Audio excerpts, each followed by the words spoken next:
uang sama Isdalia yang 2009? Iya, itu peristiwanya 11 tahun yang lalu. Ya nggak tahu deh kalian waktu itu udah pada aktif apa belum ya, tapi waktu itu 11 tahun yang lalu saya punya masalah di masalah hukum lah di Kendari. Kan itu mengeluarkan uang yang sangat-sangat banyak,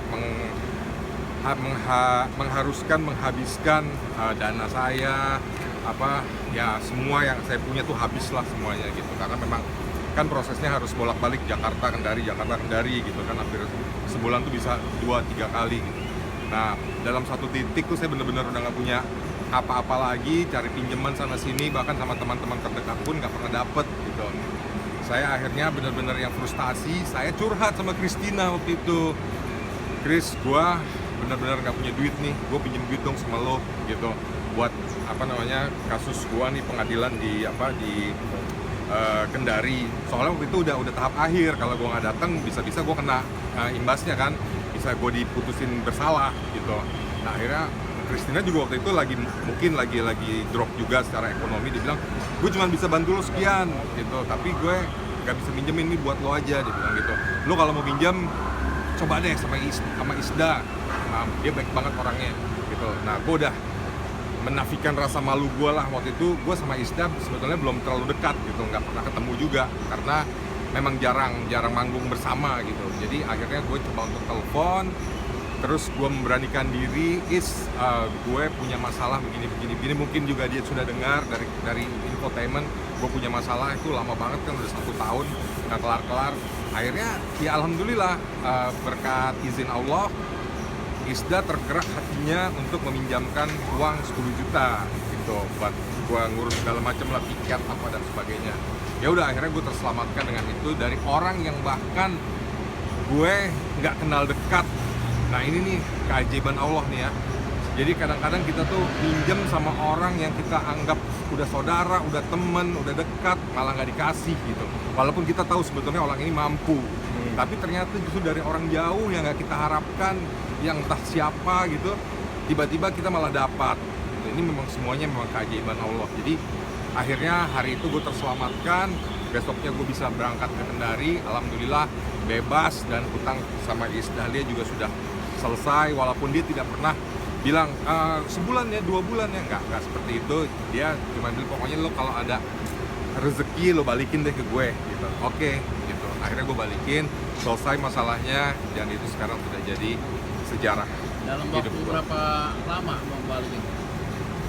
Berapa lama ya waktu itu ya, lumayan lama sih. 2 karena tahun, kan 2 gue, tahun. ya lo tau lah perjuangan gue waktu itu kan nggak sampai setahun sih gitu, tapi ya lumayan lama lah, lebih dari 6 bulan gue baru bisa balikin gitu. Dan itu juga gue nyicil sama Isda, gue baru punya duit segini, gue balikin dulu ya gitu. Ya nggak apa-apa daripada nggak sama sekali kan. Mas Nah, Chris, responnya tadi apa di dalam? Dia tuh lupa gitu, dia tuh sama sekali nggak inget bahwa apa namanya, gue tuh pernah minjem uang sama dia gitu. Lu masih inget sih, gue aja udah lupa gitu. Ya gue nggak akan pernah lah lupain jasa lo tuh datang di saat gue bener-bener lagi kritis, dan lo nolong gue, itu nggak akan pernah lupa. Makanya gue bilang, gue doain lo selalu, karir lo akan terus sukses. Dan ternyata bener kan, sampai sekarang dari levelannya dia, seangkatannya dia yang paling sukses. Sampai sekarang masih eksis, rezekinya masih lancar, karirnya juga masih bagus. Ya itu karena mungkin dia sering nolong orang. Gue rasa dia juga bukan cuma nolong gue, tapi banyak orang yang nolong. Mas bisa dibilang jadi titik terendah gak sih saat itu selama berkarir? Banget. Udah masalah hukum, karir hancur, kontrak-kontrak banyak yang diputusin, ya kan?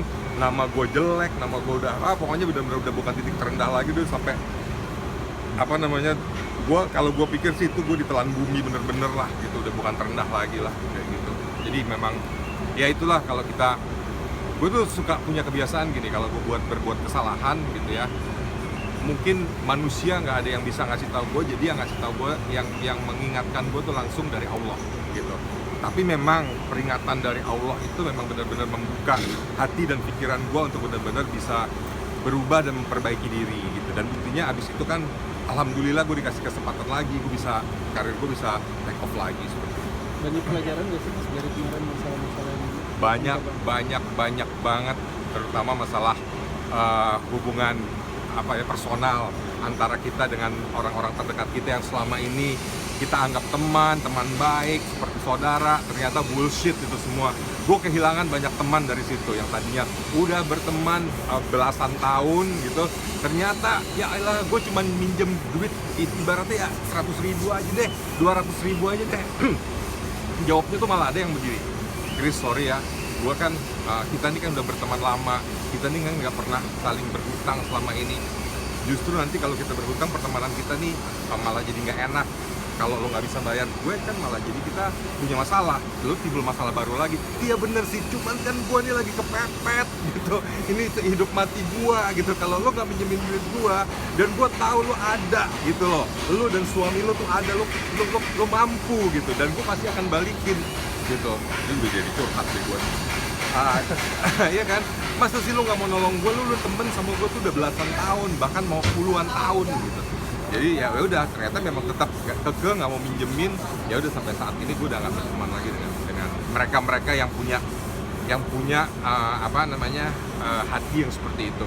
Bahkan ada waktu itu gue minjem sama seorang artis yang super kaya gitu. Bahkan kita sering manggung bareng di dalam dunia dangdut. Gue sampai tulis surat rumahnya, gue datengin tuh rumahnya tuh gitu, kayak pengemis. Gue datang surat, nggak ada balasannya sama sekali, nggak ada. Dia ketemu gue juga lempeng-lempeng aja, padahal gue cuma mau minjem uang 1 juta waktu itu.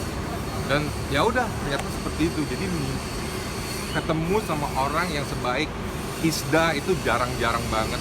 Makanya gue bersyukur, berdoa buat Isda dan juga buat Christina yang merekomendasikan gue untuk pinjam ke Isda. Nggak salah orang gitu, bahwa memang ini orang baik dan tulus kasih pinjam gue. Dan ternyata bener, Christina dan Isda sampai sekarang karirnya masih baik-baik aja. Lebih